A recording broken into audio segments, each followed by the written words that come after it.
Then I'm gonna get out.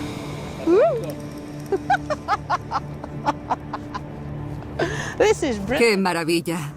Esta imagen es muy típica. Voy en camello hacia las pirámides. Esto es lo que todo el mundo espera de Egipto. Pero esta imagen es completamente errónea, porque hace 4.500 años, cuando se construyeron las pirámides, aquí no había ningún camello. Ahí está la cuestión. El antiguo Egipto es fácil de reconocer, pero no de la manera adecuada. Así que voy a intentar cambiar eso. Good luck.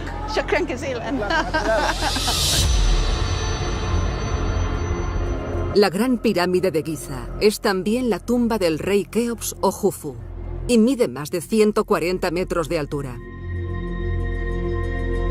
Es obvio por qué sigue llamando la atención de los turistas y de algunos egiptólogos.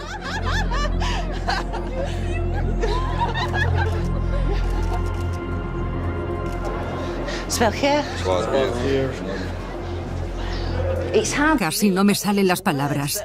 Ahora mismo estamos adentrándonos en el monumento más famoso de todo Egipto.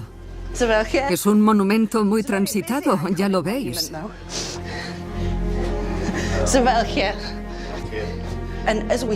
Tenemos que subir un buen trecho, lo que me parece una metáfora maravillosa sobre cómo la civilización del antiguo Egipto fue capaz de alcanzar el cenit. Venid conmigo y os enseñaré algo maravilloso. Porque las pirámides son solo la punta del iceberg.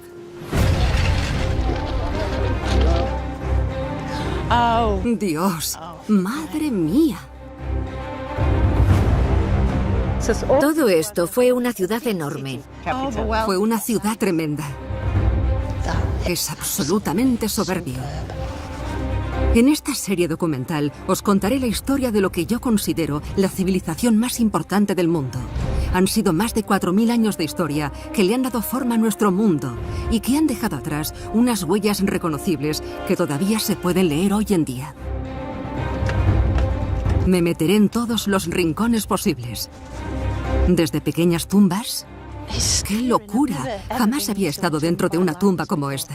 Hasta las zonas ocultas de monumentos grandiosos. Esto es como estar en la cima del mundo, ¿verdad? Sí, estamos en la zona más alta de Karnak. No me extraña en absoluto que el antiguo Egipto haya suscitado todo tipo de teorías locas y maravillosas. Pero lo que más me gusta es que esta civilización tan especial nació de la mano de unas personas que no eran tan diferentes a nosotros. Esa es la historia que yo quiero contar. Una historia llena de tesoros secretos, de momentos oscuros y de teorías controvertidas. Esta máscara se hizo para otra persona. Por primera vez, uniremos todos esos aspectos.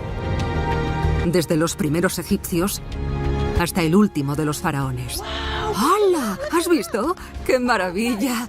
¡Es precioso! Bienvenidos a mi historia del antiguo Egipto.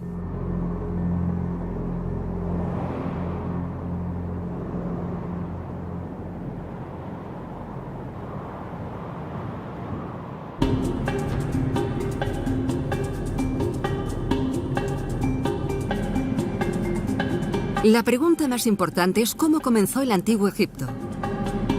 ¿De dónde llegaron los primeros egipcios y su extraordinaria cultura?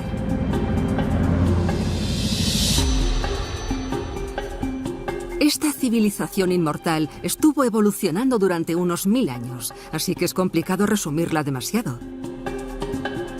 Pero eso la convierte en algo todavía más fascinante.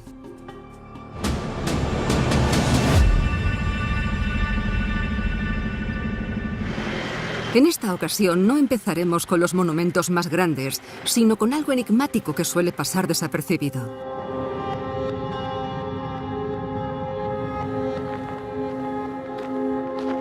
Esto es Kurta, a unos 100 kilómetros de Luxor. A menos que seáis arqueólogos, dudo mucho que hayáis escuchado hablar de esta ciudad, porque aquí no hay ningún gran templo, ni ninguna tumba real que admirar. Sin embargo, en la parte alta de las montañas hay señales de una civilización muy antigua. Vivieron aquí miles de años antes de que se construyeran las pirámides, y es donde empieza nuestra historia. Bienvenida a Curta, Joan. Muchísimas gracias por dejarme venir. Es impresionante. Supongo que es la primera vez que vienes. Sí. Al doctor Dirk Haige no se le escapa nada, y hoy quiere enseñarme una cosa muy especial. Hay poca gente que haya visto esto, porque el descubrimiento es bastante reciente. Estas figuras talladas en la piedra nos revelan la sorprendente historia de cómo empezó la civilización egipcia. Es una galería pictórica de hace más de 19.000 años. Y tiene hasta su propio hipopótamo. Cuerpo liso, rabito corto, patas gruesas, barriga, patas delanteras y hasta la boca. Parece que el hipopótamo esté sonriendo, pero bueno, eso les pasa a todos los hipopótamos. Sin embargo, hay otro tipo de animal que es mucho más común aquí. Sí, eso de ahí es ganado. No, lo que estas imágenes representan son animales salvajes, los uros.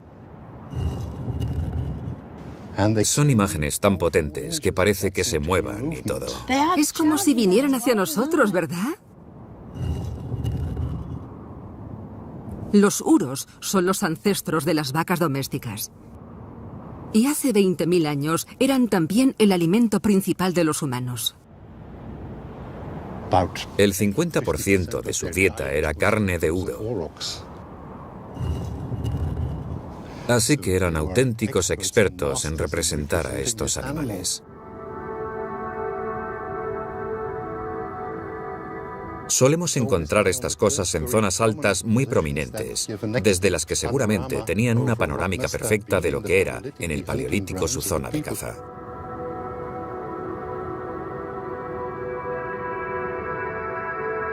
Resulta fácil imaginar a aquellos cazadores primitivos correr tras sus presas. Pero el terreno sería muy diferente a lo que vemos hoy porque, en aquella época, aquí había una sabana. Esto era una zona verde y muy fértil. ¿Tenemos alguna pista de por qué se tallaron estas imágenes precisamente aquí?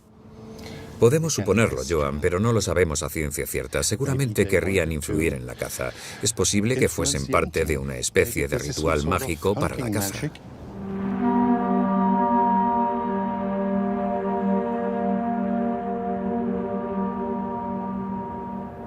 Resulta mágico sentarse aquí e imaginarse a los primeros egipcios nómadas, pasando por este mismo lugar y tallando en estas mismas piedras los animales que veían a su alrededor.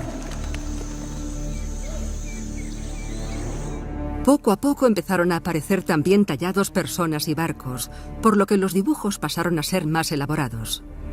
Pero estas figuras talladas no eran más que el principio de lo que todavía estaba por venir.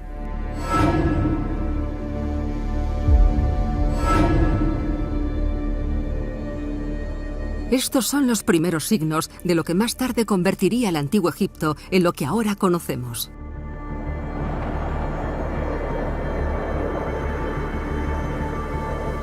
En cuanto al terreno, también evolucionó de manera drástica. Hace 10.000 años, la gravedad desplazó al globo terráqueo de su eje aproximadamente medio grado. Y esto tuvo un efecto muy profundo en el clima. Así que el mundo empezó a cambiar. Egipto jamás volvería a ser lo mismo. Los primeros egipcios eran nómadas, es decir, gente que se iba desplazando según la temporada en busca de las lluvias de verano.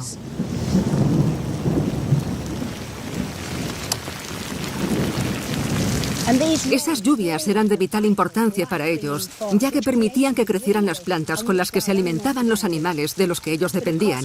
Sin embargo, cuando el clima cambió, las lluvias empezaron a desaparecer.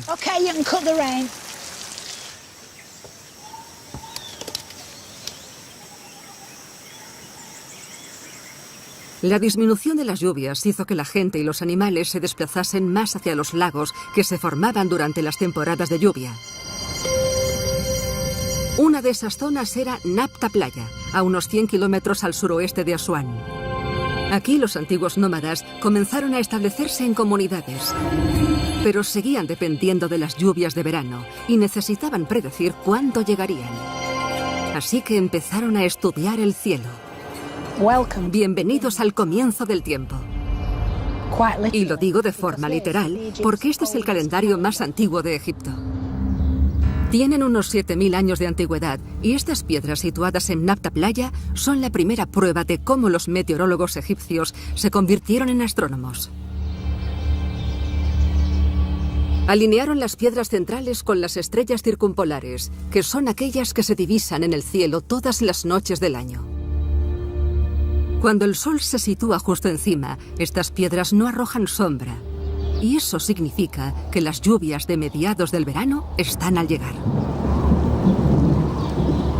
Por lo tanto, los animales pueden beber, las plantas siguen creciendo y el ciclo vuelve a completarse un año más. En cierto modo, este círculo representaba la solución al tremendo problema de la supervivencia. Pero los egipcios fueron todavía un paso más allá.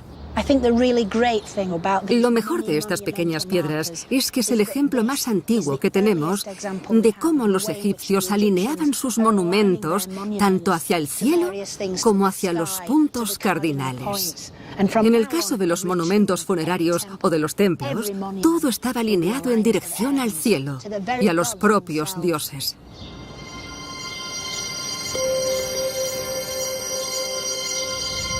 Si las estrellas y la lluvia estaban tan relacionadas entre sí, es posible que este mundo y que el siguiente fuesen exactamente lo mismo. Este es el monumento tallado en piedra más antiguo de Egipto y se cree que data del año 5000 a.C. Este trozo de roca procede de un enclave situado a 1,5 kilómetros de donde se descubrió. Esto nos indica que se trataba de una comunidad en la que la gente trabajaba codo con codo para conseguir un objetivo común. En este caso, la roca estaba en un lugar concreto en el que se le dio la forma que tiene ahora. Es posible que algunos no lo veáis, pero hay quien cree que esta roca tiene forma de vaca, con esa parte de atrás larga y una cabeza muy bien definida. Las vacas eran un animal muy importante en la vida de estas personas. De ellas sacaban carne, leche e incluso sangre. Es decir, todas aquellas cosas que les daban las proteínas necesarias para sobrevivir. Y tan importante eran las vacas para ellos que decidieron llevárselas al más allá para que siguieran proporcionándoles cosas a un nivel espiritual. Ese fue el principio de la diosa Hathor, la diosa vaca. Es posible que Hathor naciese por ser fuente de leche y carne, pero al final acabaron queriéndola e idolatrándola millones de egipcios. Representaba el amor, la alegría, la belleza y la maternidad. Y aunque su imagen fue cambiando para pasar de ser un simple animal de la vida cotidiana a una mujer con orejas de vaca, suponemos que esta fue la primera encarnación de la diosa. Pero Hathor no es más que una de las muchísimas divinidades que existían, ya que los egipcios siempre querían más. A lo largo de los siglos siguieron surgiendo cientos, si no miles de deidades, cada una con unos poderes y una apariencia muy concretos. Algunos tenían forma humana y otros tenían cabeza de animal. Podían ser hombres, mujeres e incluso seres andróginos. Pocos aspectos de la vida cotidiana se quedaron sin su propia divinidad. Ya sabemos que al principio sus dioses tenían el aspecto de todo aquello que les resultaba familiar, ya fueran elementos de la naturaleza o animales. Pero con el tiempo, los animales, las formas, su aspecto y sus características acabaron convirtiéndose en algo mucho más divino. Cada uno de ellos tenía una cualidad diferente. El carnero, por ejemplo, ayudaba en cuestiones de reproducción. y la vaca se relacionaba con los instintos maternos de la alimentación. Pero también había otro tipo de criaturas muy diferentes, unas criaturas peligrosas que vivían en las fronteras del mundo egipcio: leones, cocodrilos, chacales. Pero la cuestión no era solo encontrar a la divinidad adecuada, sino poder controlar el poder que cada uno tenía. La diosa Sekhmet era una leona feroz que traía la muerte a los humanos. Así que los egipcios decidieron convertirla en una deidad para poder controlar sus poderes destructivos. Pensaban que adorando a Sekhmet conseguirían convertirla en una diosa bondadosa. En el fondo, lo que los egipcios querían era poder controlar la naturaleza y la forma en que les afectaba a ellos. En el fondo, la religión egipcia hizo como de pegamento para mantener unida a la sociedad de la época, ya que estaba en todos los aspectos del día a día. Su rastro quedó patente en tumbas, en templos y en todas partes. Pero hay otro elemento fundamental, sin el que el antiguo Egipto jamás habría existido.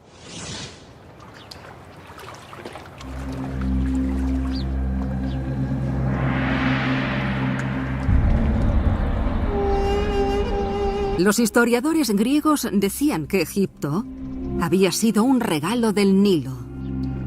Y lo cierto es que tenían razón. El clima siguió cambiando y al final los lagos se secaron, por lo que los egipcios se quedaron con una única fuente de agua.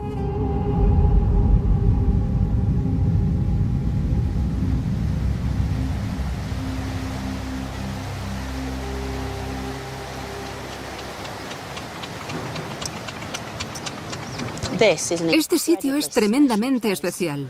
Está situado en la zona moderna de Sudán, pero es donde nace la fuente de vida de Egipto. Aquí confluyen dos grandes ríos, el Nilo Blanco y el Nilo Azul. En este punto se unen para formar el río más largo del mundo, que nace en el corazón de África y que desemboca en el Mediterráneo.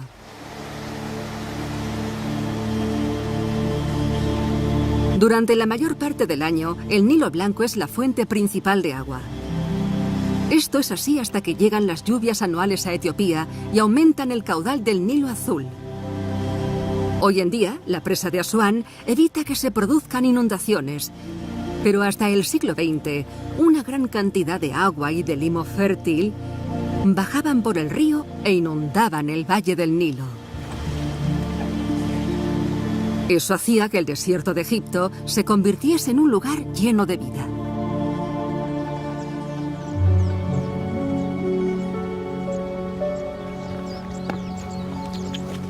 Las inundaciones anuales del Nilo era el evento más importante del antiguo Egipto. Sus aguas traían los nutrientes y los minerales necesarios para enriquecer el terreno a lo largo de la orilla, lo que permitió que la agricultura floreciese. Egipto tiene la suerte de tener una de las tierras más fértiles del mundo. Aquí los agricultores pueden cultivar de todo, desde maíz, ajo o plátanos, hasta cañas de azúcar o algodón.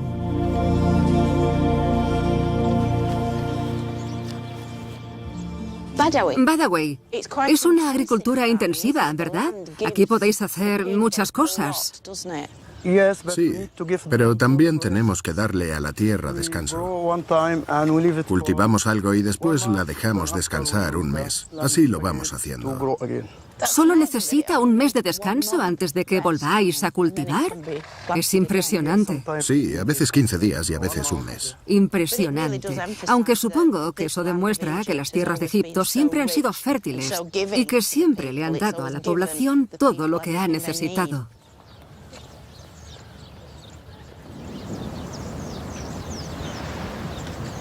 Es el Nilo el que convierte este desierto en paraíso.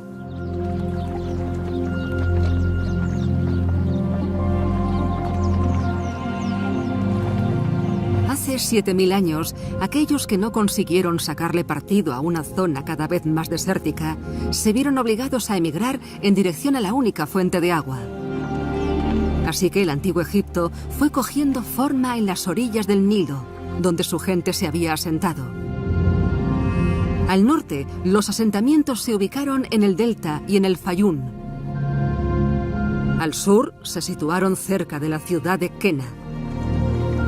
Ahí fue donde comenzó el Egipto de las dos tierras, el Bajo Egipto y el Alto Egipto, que acabaron desarrollando dos culturas completamente diferentes.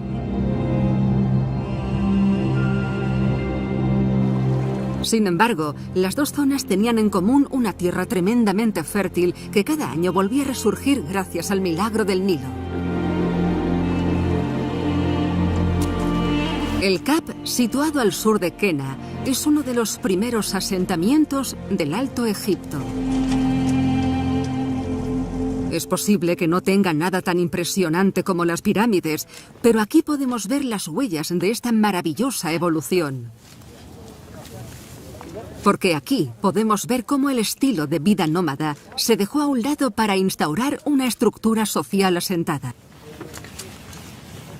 Y aunque fue un proceso lento y gradual, la arqueóloga Elizabeth Hart es capaz de identificar todas las etapas de esta transformación. Ten cuidado. ¿Qué pequeño es esto? Vaya, tienes muy poco espacio. Sí, pero aquí se está más fresquito. La verdad es que da gusto. En esta capa de aquí tenemos una tierra estéril, ya que en esta época aquí no vivía nadie. A partir del 4200 a.C. tenemos capas de limo que el Nilo arrastraba en cada inundación, además de arena acumulada aquí. Luego hay más limo, otra capa de arena, y aquí se ve perfectamente la siguiente capa de limo. Esto es más arena. Aquí ya tenemos una capa con restos de hogares. Esto nos indica que los humanos vivían aquí y que venían de vez en cuando al Valle del Nilo. En las siguientes capas hemos encontrado muchos trozos de recipientes e incluso herramientas hechas con piedras. Analizando un trozo de tierra tan pequeño, has descubierto cómo fue la vida de aquella gente. Durante miles de años, sí. En las primeras capas, la gente acababa de llegar al Valle del Nilo y estaban empezando con la agricultura. Las últimas capas pertenecen a la época de los faraones y del Egipto unificado. Es impresionante pensar que se dieron tantos cambios entre capa y capa. Aunque todavía estamos a varios siglos de los grandes monumentos faraónicos, observando con mucha atención ya podemos encontrar restos que nos indican cómo vivieron aquellas personas. Han sobrevivido pocas cosas, a excepción de un montón de alfarería. Sí, este es. ¿Tiene 5000 años de antigüedad? Tiene 5000 años, sí. Y sigue intacto. Sí. Estos objetos nos ayudan a identificar cuándo comenzó esta sociedad a producir un excedente de alimentación. Esa transición requería de una alfarería resistente para almacenar las grandes cantidades de comida y de bebida que producían. Estos moldes para hacer pan son los objetos que se encuentran con más facilidad. Calentaban el molde, metían dentro la masa y con el calor se horneaba el pan. ¡Increíble! Hemos encontrado muchísimos de estos y aquí tenemos las jarras de cerveza. Pan y cerveza. Pan y cerveza. ¡Qué listos los egipcios! No está mal de tamaño para ser una jarra de cerveza. Aquí queda bastante claro cómo se estableció la historia egipcia de manera cronológica. Sí, sí, exacto. La cerámica es esencial para comprender cómo vivía la gente.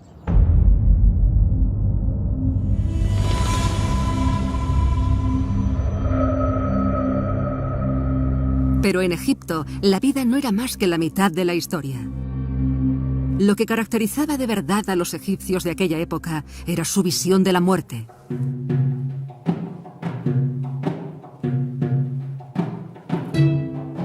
Para ellos, la muerte no era el final de la vida, sino un nuevo comienzo. Una transición que iba del mundo de los vivos al mundo de la eternidad. Esa creencia fue la que desató la práctica más misteriosa de todo el antiguo Egipto, que también es mi favorita: la momificación. Aunque los orígenes de esta tradición tan enigmática todavía no se conocen del todo, Está claro que los enterramientos de sus difuntos tuvieron mucha importancia desde el principio. Esto es un enterramiento común de 3400 a.C. El cuerpo se colocaba en posición fetal y se metía en una tumba excavada, rodeado por algunas de las posesiones que había tenido en su vida terrenal, como alfarería, joyas o una paleta para preparar cosméticos. Todo lo que para él era importante en vida tenía que acompañarle en la muerte. A mí me parece una cosa bastante importante, ya que demuestra que hace más de 5.500 años los egipcios ya querían llevárselo todo con ellos, porque pensaban que había algo más tras la muerte. Fallecer no era más que una transición a otro tipo de existencia, en la que seguías viviendo y suponían que allí necesitarían todo aquello que necesitaron en vida. Este cuerpo se momificó de manera natural bajo la arena del desierto, pero es posible que su ubicación no fuese accidental. Para ellos, incluso tras la muerte, necesitaban conservar el cuerpo, que seguiría siendo el hogar de su alma durante toda la eternidad. Un simple esqueleto no era suficiente. Los esqueletos no son más que huesos, todos iguales, así que necesitaban un poco de tejido blando, como la piel e incluso pelo. Eso es lo que hace que todos seamos diferentes, y eso es lo que ellos querían. Tener tan cerca a uno de los primeros egipcios nos hace darnos cuenta de cómo era su percepción sobre la vida tras la muerte. Todo empezó como una manera práctica de enterrar a los muertos en un lugar pequeño y envueltos.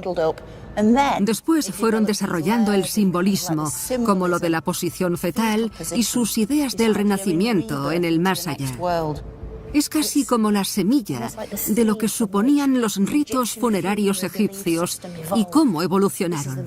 Con esto empezó un proceso que se repetiría millones de veces a lo largo de toda la historia egipcia. Es una combinación de esoterismo mezclado con lo práctico, cosa que los egipcios hacían maravillosamente bien.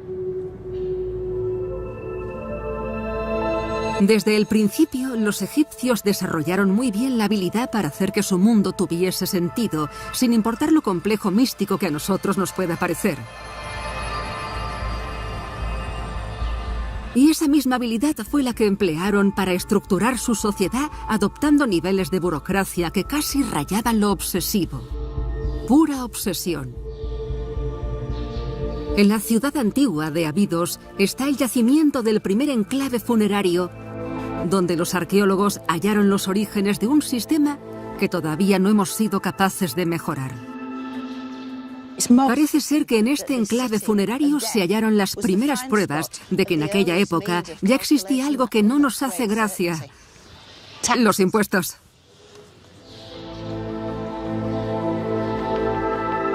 Las pruebas no son más que unas pequeñas etiquetas talladas en hueso y marfil que datan del 3250 a.C. Las originales son del tamaño de un sello, más o menos. Aquí se aprecia que todas tienen imágenes de animales, de aves o de plantas. Pero además, todas tienen un agujero para poder colgarlas en una vasija de barro, que probablemente contendría aceite, lino o grano. Se cree que estos símbolos representan las regiones que producían los productos que después se traían aquí a Abidos.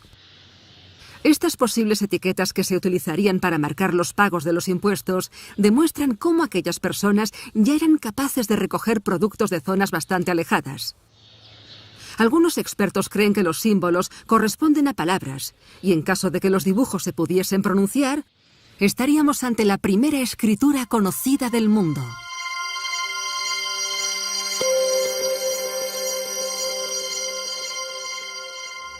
Es muy interesante que la primera escritura del mundo se inventase no para expresar sensaciones, emociones o pasiones, sino para poder calcular los impuestos que había que pagar.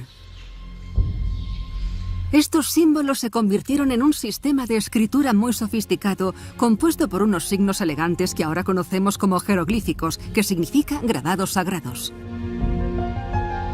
Y estos símbolos, que representaban todos los aspectos del mundo egipcio, se tradujeron por primera vez en 1822 tras el descubrimiento de la piedra Rosetta.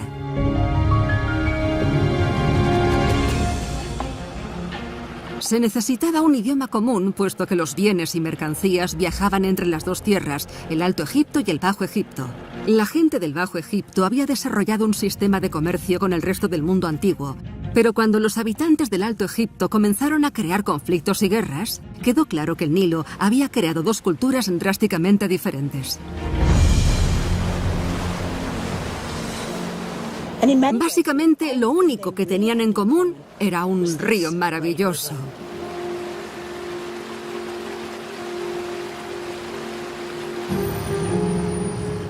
El choque inevitable entre estas dos culturas se registró en lo que muchos consideran el documento de fundación del Antiguo Egipto.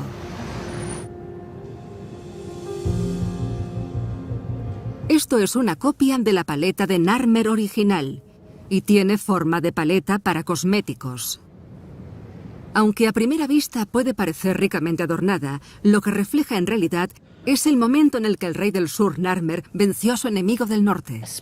En cuanto esta maza cayó sobre la cabeza del enemigo del norte, acabando con su vida, el rey Narmer pasó a ser el primer rey de un Egipto unificado.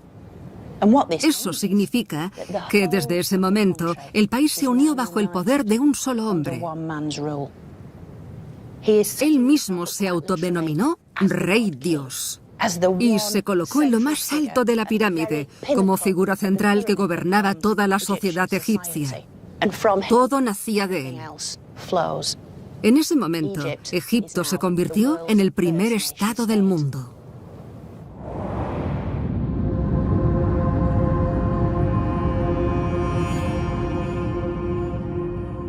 Aquí tenemos lo que convirtió al Antiguo Egipto en lo que fue.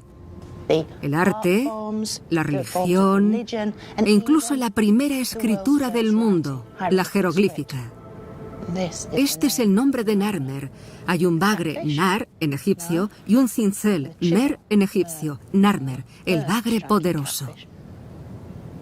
Como primer rey de Egipto, a Narmer lo protegía la diosa vaca, Hathor, que se sienta junto a Horus, el dios halcón de los reyes. Va vestido como todos los faraones que lo han sucedido. Lleva una barba postiza para enfatizar su virilidad y su fuerza.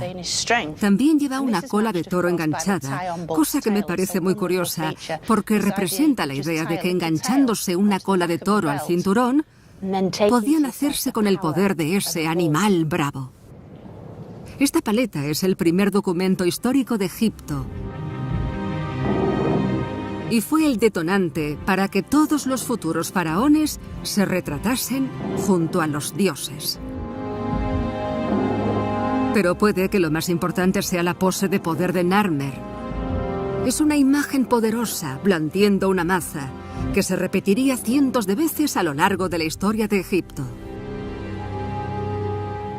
Me parece una forma horrible de morir esto de que te destrocen el cráneo hasta que te salga el cerebro. Pero los artistas egipcios fueron capaces de representarlo casi como si fuese una pose de ballet. Se ha acabado transformando en una pose artística, aunque el mensaje sigue ahí presente.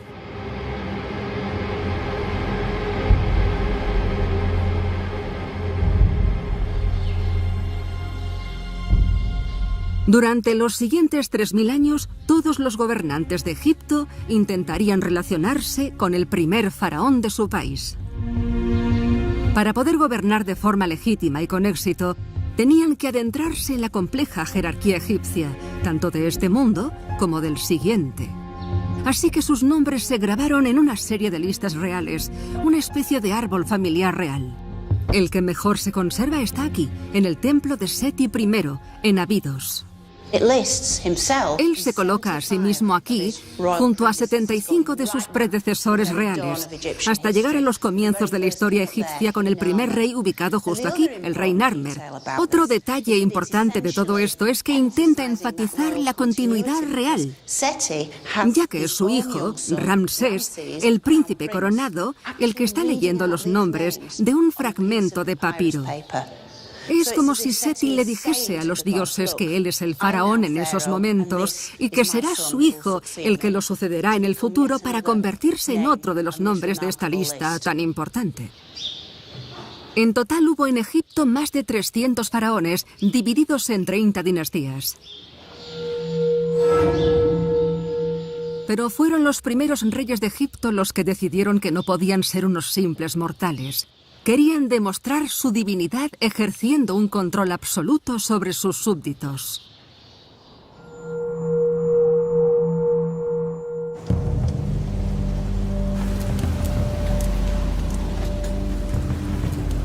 Y la prueba de esto se halló en el desierto que rodea la ciudad antigua de Abidos.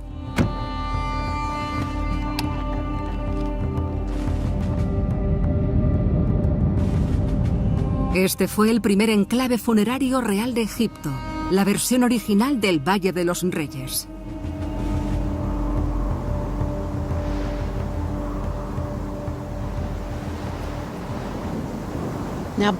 Ahora que estoy aquí, comprendo que este lugar tuviese tantísima importancia para los habitantes del antiguo Egipto.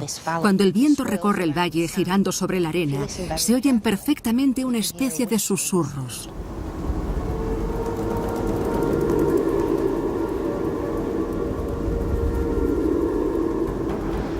Y hubo una época en la que pensaron que esos susurros eran los de los mismísimos muertos.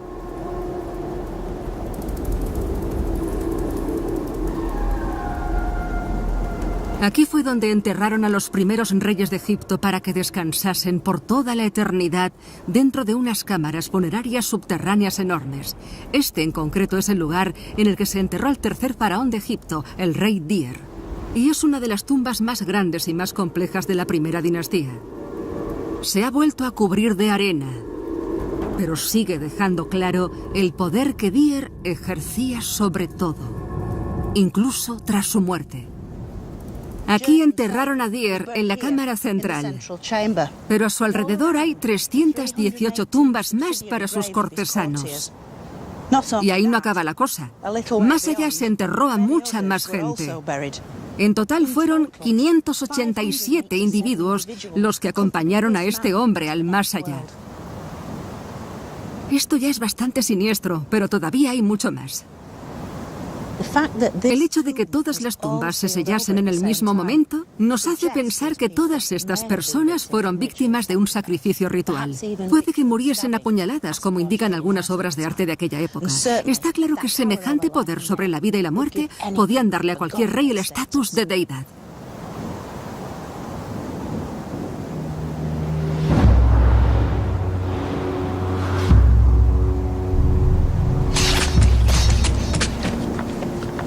Sin embargo, parece ser que los reyes posteriores se dieron cuenta de que matar a todos sus súbditos de una sola sentada no era la mejor manera de aprovechar un recurso tan importante. ¿Quién se encargaría si no de servir al rey posterior?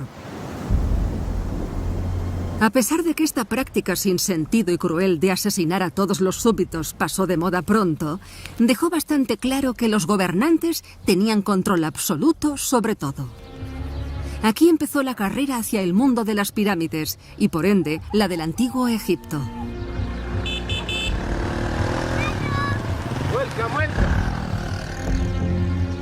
En Egipto todavía no existían los esclavos y en aquel momento todavía se trataba de una tierra de abundancia. Allí todos disfrutaban de esa abundancia, tanto en la vida como en la muerte.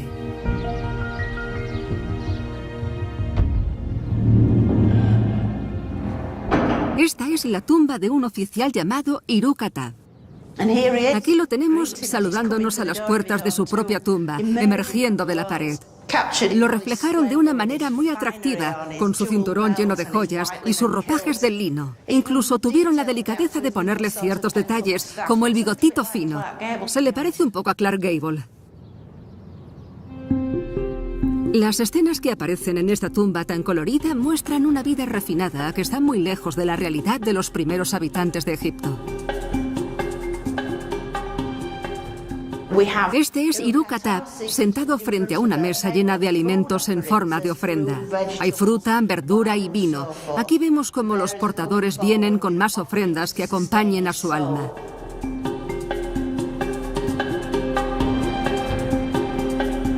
Hiru-Kata fue el matarife real, un miembro importante de la corte. Y como en esta época ya no se sacrificaba a la corte para enterrarla con el rey, podían seguir realizando sus propias elaboraciones para el más allá. Hay un par de escenas por aquí en las que aparecen los sirvientes haciéndole la cama a Hiru-Kata y a su familia. Aquí vemos cómo alisaban las sábanas de lino y cómo preparaban esta especie de almohada del antiguo Egipto donde se apoyaba la cabeza. Todo esto era para que Hiru-Kata estuviese cómodo también en el más allá. La tumba de Hiru-Kata se encontraba en Saqqara, la que fue ciudad de los muertos de la primera capital de Egipto, Menfis. Pero Saqqara no fue solo el cementerio de los cortesanos, sino también de los reyes. Además, este lugar revolucionó el concepto de las tumbas reales. Anteriormente se enterraba a la gente en una zona alejada del desierto, casi como si los escondiesen. Pero aquí en Saqqara, en esta zona desértica ubicada en una zona alta, los muertos estaban prácticamente expuestos. Hasta este momento, los egipcios habían preferido enterrar a sus muertos en tumbas y templos hechos con materiales orgánicos, como hacían sus casas. Utilizaban ladrillos de barro, madera y juncos, por lo que apenas duraban unos años. Pero en la tercera dinastía, el innovador faraón Djoser o Djoser decidió construir su legado con un material mucho más resistente. Su tumba se construyó con piedra para que permaneciese intacta durante toda la eternidad. Djoser construyó este muro enorme de piedra que rodeaba su complejo funerario, aunque sus arquitectos y trabajadores siguieron inspirándose en la naturaleza que les rodeaba. Se nota que los mamposteros se esforzaron para trabajar con estos materiales y para darles una forma adecuada. Aquí tenemos el primer conjunto de columnas que forman una sala hipóstila y se ve claramente que se les dio forma de grupos de juncos, puede que con la intención de imitar el palacio de Djoser en la zona baja del Nilo.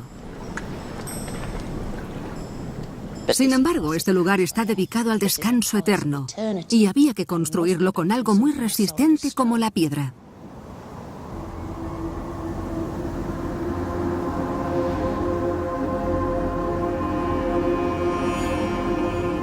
En la parte trasera del complejo hay un santuario muy especial donde podemos mirar a los ojos al mismísimo faraón Djoser. Parece que el santuario está situado en un lugar un poco abandonado, pero los egipcios lo colocaron aquí con esta forma por algo muy concreto.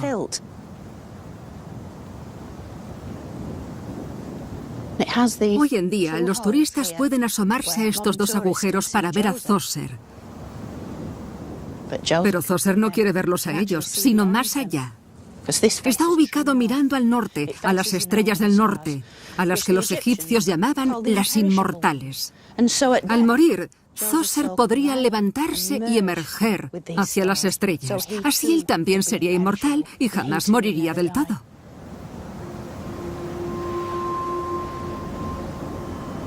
Para asegurarse de que su alma seguiría viviendo, había que colocar el cuerpo de Djoser en un lugar seguro en el que pudiese descansar, en una tumba construida para un auténtico rey. La mayoría de las tumbas tenían encima un edificio muy sencillo al que se llamaba mastaba, que significa banco. Pero Djoser hizo algo mucho más radical.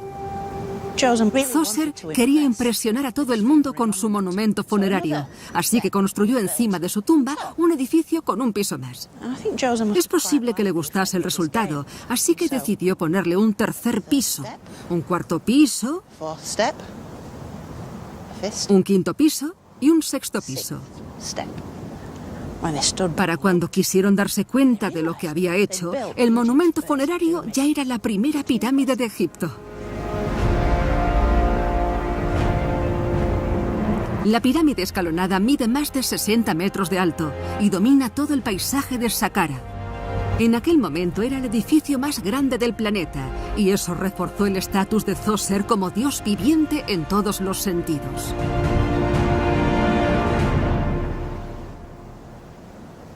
Se aseguró de hacerse un hueco en la historia egipcia, ya que mucha gente de la época vino a este lugar para disfrutar de esta maravilla. Djoser hizo algo completamente novedoso y al mismo tiempo creó la principal atracción turística de Egipto. Si queréis ver las pruebas, acompañadme. Aquí tenemos algo que muchos turistas siguen dejando por ahí. Un escrito dando su opinión. Esto es un escrito original realizado a mano de 2 visitantes antiguos del año 1300 a.C. A ellos les impresionó tanto lo que vieron que describieron la pirámide de Djoser como si fuese el cielo y casi insinuaron que el faraón había sido el inventor de la piedra.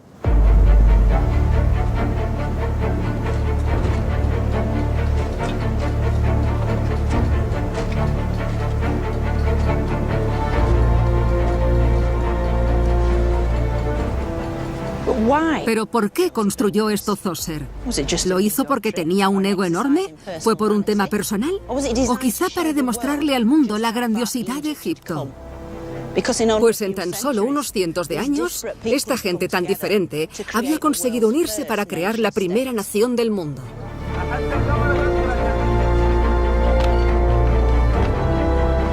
Egipto se convirtió entonces en un reino imparable. Una nación unificada tanto política como culturalmente bajo el mandato de un solo gobernante cuya autoridad no tenía límites.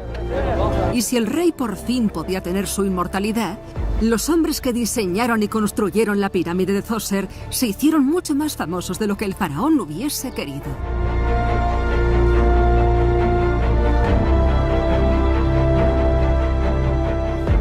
Esta base de estatua sostuvo una vez el peso de la figura del rey Djoser, pero en la piedra también está tallado el nombre de su arquitecto.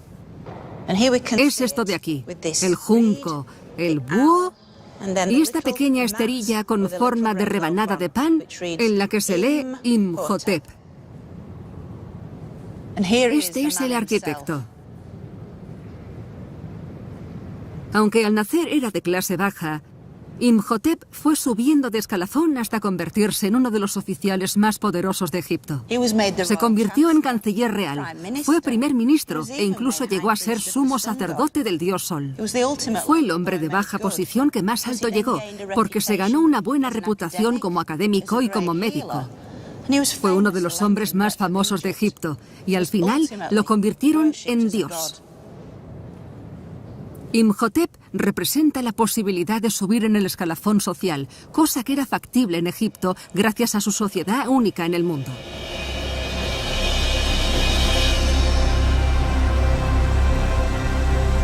En esta sociedad, las ideas solían llevarse hasta el extremo.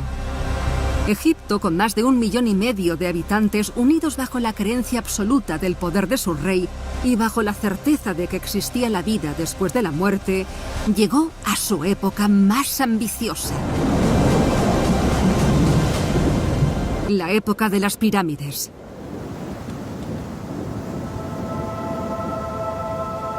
Por todo Egipto se construyeron más de 130 pirámides que supusieron el cénit de las edificaciones funerarias antiguas. El Estado financiaba proyectos de ingeniería civiles para los que se necesitaban muchísimos materiales, mano de obra y tiempo.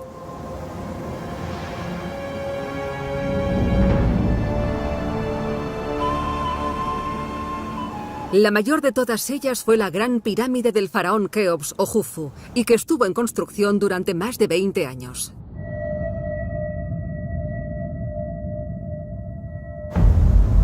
Y para construir algo tan ambicioso, también tuvieron que levantar una ciudad completa donde los trabajadores pudiesen vivir tras esta pared enorme.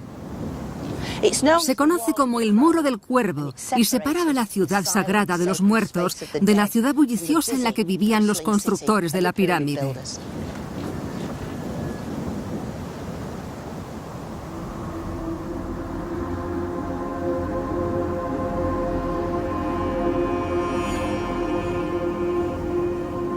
Este terreno de 5 hectáreas albergó talleres, panaderías, tiendas de herramientas e incluso una zona de procesado del pescado.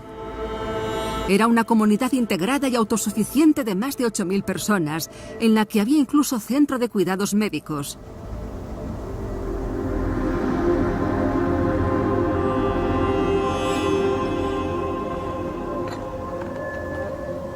Este arqueólogo antropológico, el Dr. Richard Redding, lleva excavando en este emplazamiento desde 1991.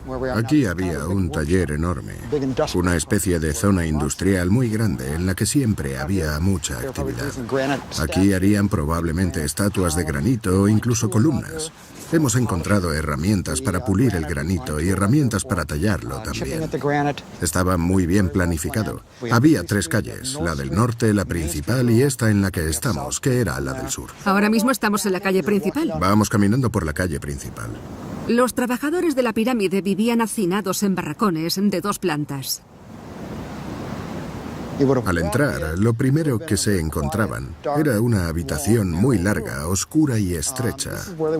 Ahí dormían. Después había una cama más alta a cada extremo para los vigilantes. Probablemente dormían con la cabeza en esa dirección o en la otra. Mira, así. Seguramente se tumbarían de esta manera para dormir. ¡Qué cómodos! ¿Puedo probar yo la cama del vigilante? Sí, claro, toda tuya. Vale. La del vigilante estaría por allí. Menudos delirios de grandeza. ¿Es esta o aquella? Es esa que tienes justo ahí. Vale, genial, pues me voy a sentar. Sí, la cama del vigilante está enterrada bajo varios centímetros de arena y el suelo bajo medio metro aproximadamente. ¡Qué agradable es esta! Sí. ¿Desde aquí te puedo vigilar bien? Claro, me ves perfectamente. Si me levantara por la noche e intentara irme a algún lugar, me verías. Aquí los trabajadores tenían todo lo necesario. El equipo ha recabado pruebas que demuestran que los trabajadores consumían 74 reses y 257 cabras y ovejas cada semana. Esta zona de corral serviría para guardar el ganado semanal hasta que llegase la siguiente tanda desde las praderas de Egipto. Suponemos que recibirían puntualmente el ganado, que vendría directamente desde Kom el Gisen o desde el delta hasta esta zona. Parece que era una máquina bien engrasada. Se nota que los egipcios eran eficientes a la hora de obtener alimento o de llevar a la gente que les interesaba al lugar indicado. Sí. Es brillante. Pero no solo pasaba con la comida, sino con todo. Había gente que se dedicaba a hacer herramientas. Traían hasta aquí piedras de la zona de Asuán y de otras zonas, además de muchas otras cosas. Eran trabajadores del gobierno y recibían todo lo necesario de los gobernantes. En muchos aspectos, este asentamiento es una especie de microcosmos egipcio. Tenían una estructura social altamente jerarquizada, trabajos especializados y mano de obra a montones. Es difícil creer que en tan poco tiempo Egipto hubiese cambiado tanto. Pasaron de una vida sencilla de subsistencia a ser un estado unificado que era capaz de proporcionar todo lo necesario a sus trabajadores.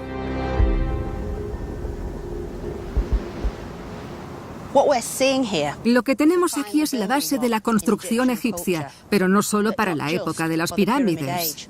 Cuando estas infraestructuras se terminaban, jamás cambiaban. Así que cuando construían una pirámide o colocaban una estatua colosal, querían remarcar que el nivel de organización seguiría siendo el mismo. Aquí se puso la primera piedra de Egipto.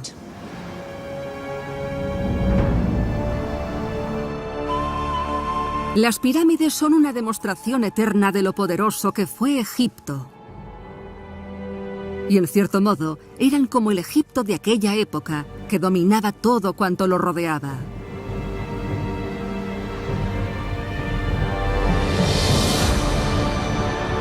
En Giza hay otro monumento que domina todo el terreno, la Gran Pirámide.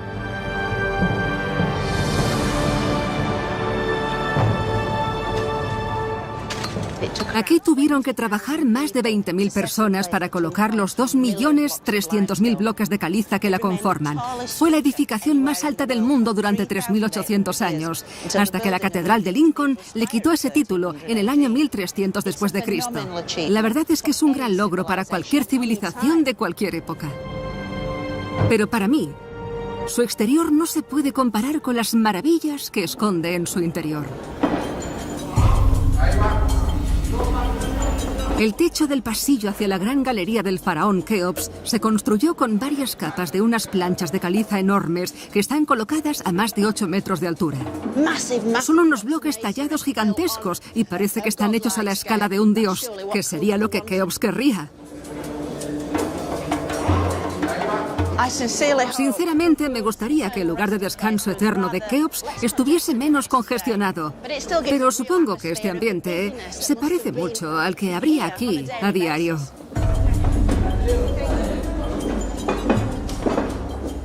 Había hombres levantando bloques de caliza a varios metros de altura. Yo diría que eran más bien magos.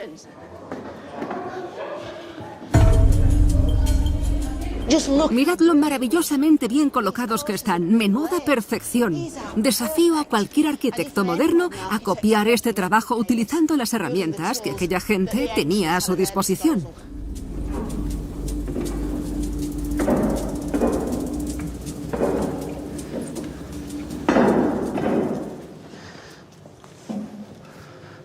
Vaya. Estamos en la parte central, en el corazón de la pirámide, la cámara funeraria del faraón Keops. Hemos llegado en el momento adecuado, que es cuando la pirámide cierra a la hora de comer. Así que tenemos todo esto para nosotros.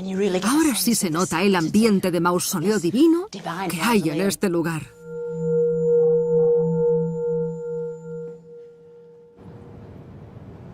Las paredes y el techo de la cámara funeraria están completamente cubiertos de granito. Fue aquí donde el cuerpo del rey Keops aguardó, una vez listo para su viaje final hacia la vida eterna.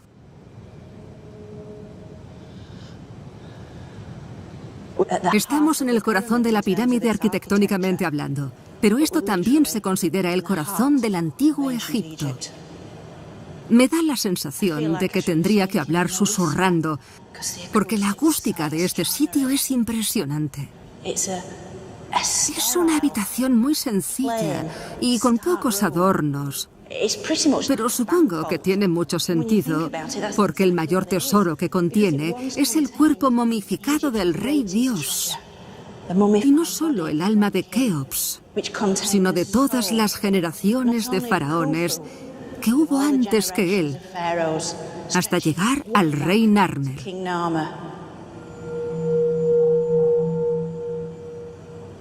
Olvidaos de las joyas y del oro. El auténtico tesoro de Egipto estaba aquí dentro. Es la primera vez que puedo estar aquí sin un montón de gente a mi alrededor. Así que, por primera vez, el eco provocado por mi voz me lleva inmediatamente a un momento de hace 4.500 años, cuando tuvo lugar el funeral, y a las palabras que seguramente pronunciaría el sacerdote para que el alma del rey Dios resucitase. Es casi milagroso. Este sitio es tan espectacular que afecta a todos los sentidos, pero sobre todo a la vista y al oído. No hay palabras para describirlo. Así que será mejor que me calle.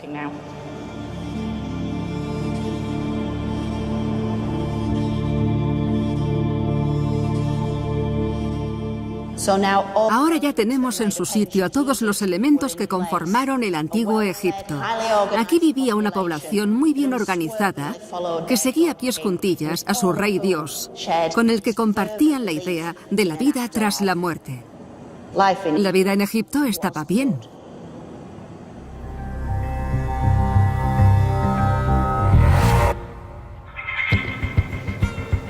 Pero claro, lo bueno siempre dura poco. Una crisis económica y una hambruna hicieron que cundiera el caos en Egipto. El antiguo Egipto comenzó a sufrir. Cuando el poder del faraón empezó a disminuir, los señores de la guerra de la zona empezaron a desvalijar sus lugares más sagrados. Se avecinaba la época más oscura de Egipto.